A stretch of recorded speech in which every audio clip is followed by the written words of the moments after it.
El siguiente invitado es el secretario general del partido Realizando Metas, Luis Eduardo Camacho Castro. Bienvenido, feliz año, Luis Eduardo. Gracias, feliz año Fernando, feliz año Blandón. Igualmente. Bueno, Un saludo a toda la audiencia aquí de Next TV. tu opinión del discurso, del mensaje a la nación de ayer del presidente. Bueno, fue un discurso sin mayores sorpresas, donde yo los he denominado desde el gobierno de Varela no informes a la nación, que es lo que dice la Constitución, sino de excusas a la nación, porque desde los tiempos de Varela nosotros hemos visto a dos gobiernos que los días 2 de enero que deben de rendirle cuentas al país sobre el desarrollo de su gestión, se han tomado para dar excusas de por qué no han hecho lo que prometieron que iban a hacer cuando eran candidatos, ¿no? Y eso es lo que se viene repitiendo. También, obviamente, al igual que nosotros comentamos que el gobierno de Varela vivía en el país de Narnia, pareciera que el gobierno de Cortizo tiene esa otra similitud con el gobierno de Varela, ya que nos plantea un país totalmente diferente al que vivimos los panameños. O sea, plantea el presidente Cortizo en su discurso que en Panamá se ha reducido la pobreza y la pobreza extrema. Yo ayer hacía en mi cuenta de Twitter una pregunta muy sencilla. ¿Cómo se puede reducir la pobreza aumentando el desempleo, aumentando la informalidad y aumentando el costo de la vida? O sea, esa ecuación es muy sencilla. Si no hay empleo, si se están perdiendo plazas de empleo, si se está aumentando la informalidad de manera sistemática por encima del 50% de la mano económicamente activa, y además de eso, el costo de la vida, que golpea particularmente a los que no tienen empleo, pero también a los que no ganan lo suficiente aún teniendo un empleo formal. ¿Cómo puede Panamá haber reducido la pobreza y la pobreza extrema? Esa ecuación no me cuadra, ¿no? Entonces, está también el presidente insiste en el tema de vender sus excusas, como el tema de la pandemia. Ha habido otros países que la pandemia fue mundial, y hubo otros países que también tuvieron la pandemia y han logrado recuperarse bastante económicamente, que no es el caso de Panamá, ¿no? Y entre otras razones porque el gobierno de Cortizo tomó la pésima decisión de hacer una cuarentena absoluta extremadamente larga, y en ese momento tú recuerdas, Fernando y Blandón, y a los que nos ven a la televisión, hubo dos personas que advertimos al país sobre las consecuencias que traería esa cuarentena absoluta prolongada, y que fuimos Ricardo Martinelli y Luis Eduardo Camacho. Lo hicimos en un momento como donde la gente, por el temor, porque aquí yo recuerdo que a las 6 de la tarde había un informe terrorífico al país sobre la pandemia. En ese momento mucha gente nos criticó, pero era lógico lo que iba a pasar frente a esta situación. Entonces, también el presidente Cortizo nos habla de un listado de obras que la verdad que no vemos los panameños, ¿no? Y él habla sobre el tema de la justicia, prefiere. ¿Cómo el presidente puede decir que en esta administración, a diferencia de otras, la justicia no se ve presionada por factores políticos ajenos a la Corte Suprema de Justicia, cuando está claro de que hay un proceso judicial que se instauró para tratar de inhabilitar políticamente a uno de los candidatos, a Ricardo Martinelli, y se ha instaurado porque simplemente Ricardo Martinelli encabeza desde hace mucho tiempo, desde hace más de 3 años, todas las encuestas de intención de voto en esto. Entonces, fíjate, aquí a veces la gente no dimensiona, pero yo recuerdo cuando, tiempo atrás, no me recuerdo en qué administración, los magistrados del Tribunal Electoral sintieron que a través de la Corte el gobierno manipulaba, por ejemplo, los temas electorales, En ese momento, los magistrados, si no me equivoco, eran Pinilla, Escofri y creo que era Gerardo Solís, alzaron su voz de protesta frente a lo que se daba con el tema de la inconstitucionalidad, casualmente, ¿no? Que fue en el caso AFU. Claro. Y tú recuerdas el planteamiento de los magistrados que más nunca iban a permitir que se llevara otro tema de electoral a la Corte Suprema de Justicia, ya que esta tiene la privativa conocimiento.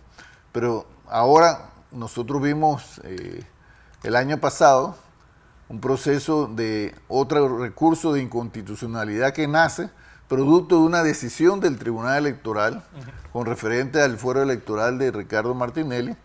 Ese recurso de inconstitucionalidad fue recibido en un día, sí, fue repartido ese mismo día, fue asignado ese mismo día y para colmo de males también la opinión del procurador creo que llegó el día siguiente, si no me equivoco. 48 Entonces, páginas. Exactamente, 48 páginas. Entonces, ¿cómo el presidente nos habla de la no manipulación de los temas electorales, particularmente la justicia, cuando es obvio de que los sectores de gobierno tienen un interés particular en la no participación de Ricardo Martinelli en este torneo? Pues, pero además fue contradictorio porque el presidente también nos habló ayer de que había que respetar el derecho a ser elegido y a elegir democráticamente a los ciudadanos, pero la vía que ha tomado el gobierno va distante a ese planteamiento del presidente, ya que Panamá ha cogido el camino que se ha tomado en otros países latinoamericanos de judicializar los procesos electorales para impedir la participación democrática de algunos actores, y ya no solamente lo vemos en Latinoamérica, sino en Estados Unidos se está repitiendo esta situación, ¿no? Camacho, esto me lleva a una pregunta directa para allá al debate político y tú nos expliques a la audiencia, desde la perspectiva de RM, hablo de RM, el colectivo político. Sí. Existen en este momento dos opciones. Una campaña electoral con Ricardo Martinelli, que sin duda alguna es el político actualmente de mayor simpatía nacional. Eso no está en discusión. No vamos a discutir sobre un tema que todos sabemos. Y la otra es que se produzca una inhabilitación del candidato Ricardo Martinelli. La pregunta que te hago ahora, tú como conocedor de lo que está ocurriendo, ¿qué piensas tú de estas dos opciones? ¿Cuál crees tú que es la opción que está caminando? ¿Y cuáles serían las consecuencias de la utilización de la justicia como elemento para dirimir las controversias políticas? Bueno, mira, obviamente que quienes tenemos un compromiso con la democracia, nosotros vamos a hacer lo que tengamos que hacer para que la democracia panameña se respete. Y no me refiero solo a la democracia electoral, que es apenas uno de los elementos de la democracia, ya que parte de los problemas que enfrenta nuestra democracia en este momento es que nuestra imperfecta democracia no le está produciendo la vida mejor que tiene que producirle una democracia a los ciudadanos de este país. Entonces, y es por eso que nosotros vimos recientemente un estallido social que se fue atribuido al tema de la mina, pero realmente era la acumulación de frustración de los panameños frente al tema agobiante del alto costo de la vida, del desempleo, que están afectando la calidad de los panameños. Entonces, la pregunta es ¿qué pasa frente a los evidentes esfuerzos del gobierno de utilizar la justicia para sacar a uno de los contendores? Bueno, eso tiene, así como el gobierno parece estar dirigido a tomar una decisión, nosotros los actores tenemos que tomar nuestra decisión también frente a esa realidad. Y yo creo que nosotros los actores, no me refiero solo a Ricardo Martinelli realizando metas, sino a aquellos que defendemos la democracia, pero la democracia de verdad, como el sistema de gobierno que nosotros consideramos el que puede ayudar a Panamá a superar sus problemas y a obtener la buena vida que nosotros esperamos dentro de un sistema. Entonces, nosotros tenemos que estar dispuestos a asumir las acciones necesarias en defensa de esa democracia, porque esto va, repito, va más allá de si Ricardo Martinelli tiene derecho a ser candidato o no. Esto sencillamente se trata del derecho de él de ser candidato, pero también del derecho de los panameños a escoger a la persona que ellos consideran tienen la capacidad, tienen la voluntad para resolver los problemas que están afectando a los panameños, porque tú has dicho algo muy claro, algo muy claro, Blandón.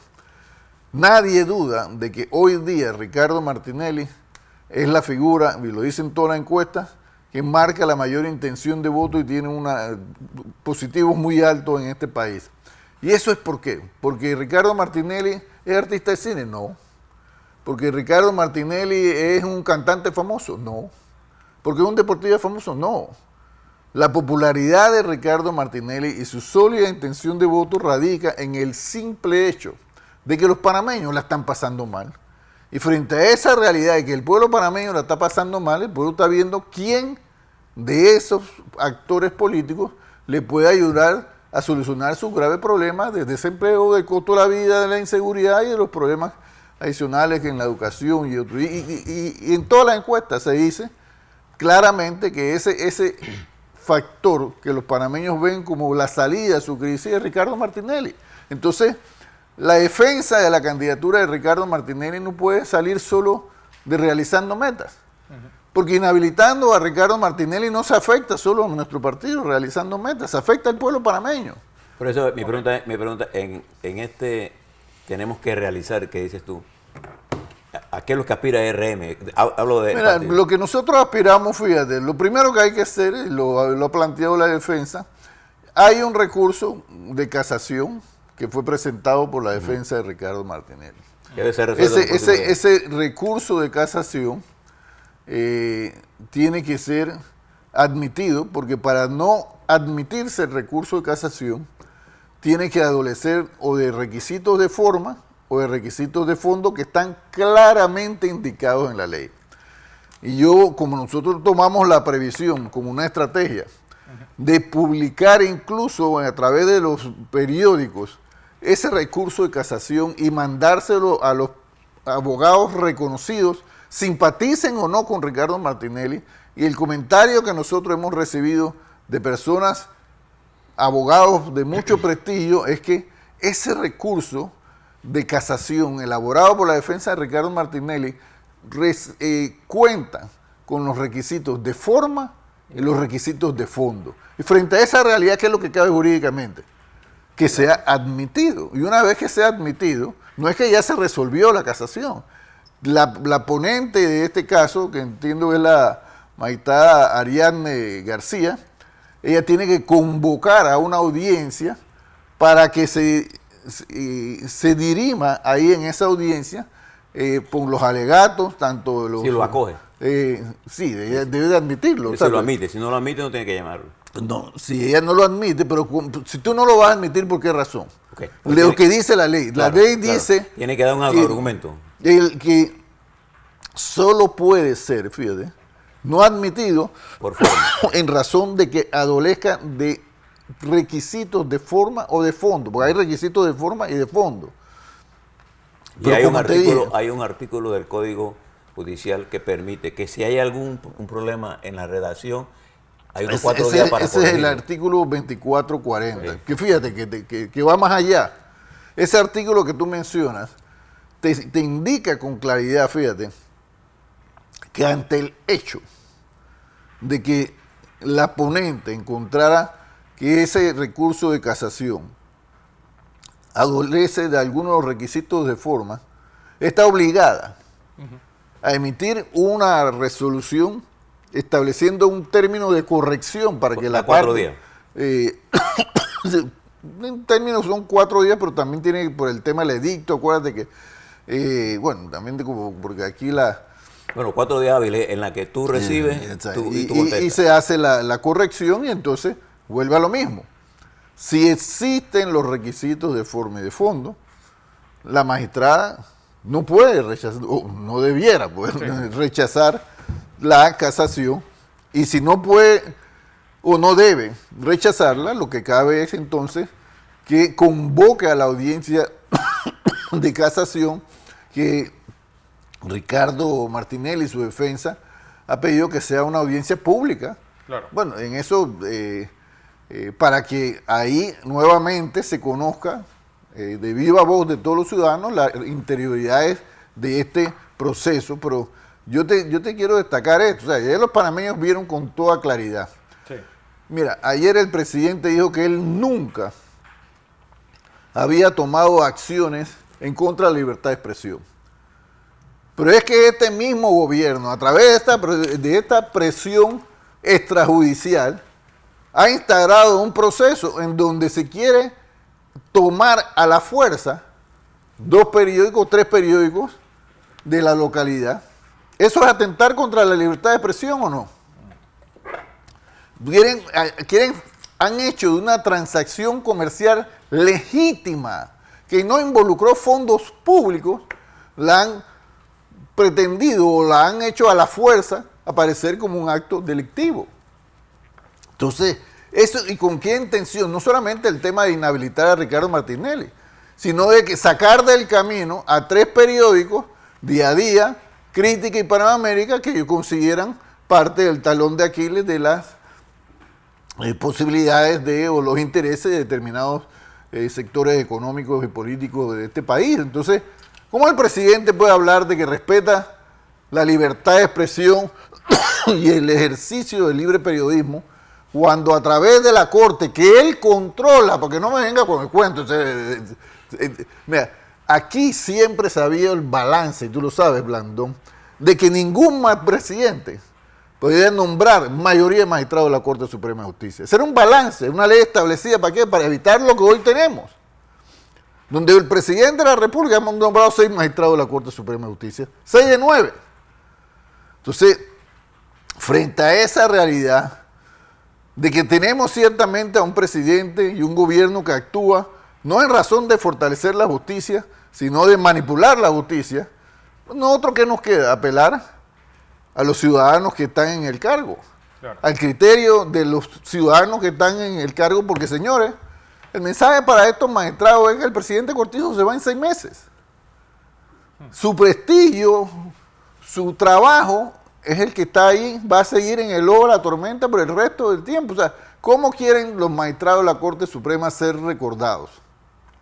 Como personas que se empinaron sobre las presiones indebidas, políticas, ilegales, y tomaron las decisiones jurídicas conforme a la ley, o quieren ser considerados y recordados como otra corte sumisa a los intereses económicos, intereses políticos de grupos ajenos a la democracia panameña. Por eso nosotros apelamos a esos magistrados que en este caso particular a los magistrados de la sala penal, a la magistrada Ariadne García, que es la ponente de ese recurso de casación, a la magistrada Cornejo también, porque, y bueno, me gustaría decir que apelamos a la conciencia de la magistrada de la Corte Suprema de Justicia, de la presidenta, que es también parte de la sala penal, pero yo creo que ella sería la que más muestras tiene que dar de corregir el rumbo. Porque te repito, ella fue la que en un día recibió el recurso de inconstitucionalidad. Fíjate, había otros recursos que habían sido entrados antes que ese. Cuando un recurso entra, todos los otros deben caer a ese magistrado, pero ella no. Ella tomó para sí uno de esos recursos y en contra del orden natural que ya había existido, lo admite, se repartió ella uno, lo admitió y bueno, todos sabemos lo que pasó, ¿no? Entonces, el mensaje a los panameños es, si ustedes quieren tener buena calidad de vida, tienen que sencillamente estar dispuestos a defender a la democracia, defender el derecho que tenemos de elegir al presidente que consideramos el que va a solucionar nuestros graves problemas del alto costo de la vida, el desempleo, temas de educación, pero sobre todo el tema del desempleo. Okay. Y yo le reitero mi pregunta al presidente Cortizo. ¿Cómo puede decir él que aquí se ha disminuido el desempleo, la extrema pobreza y la pobreza en un país donde aumenta el desempleo, aumenta el costo de la vida? No, esa es una ecuación que sencillamente no produce. Así es.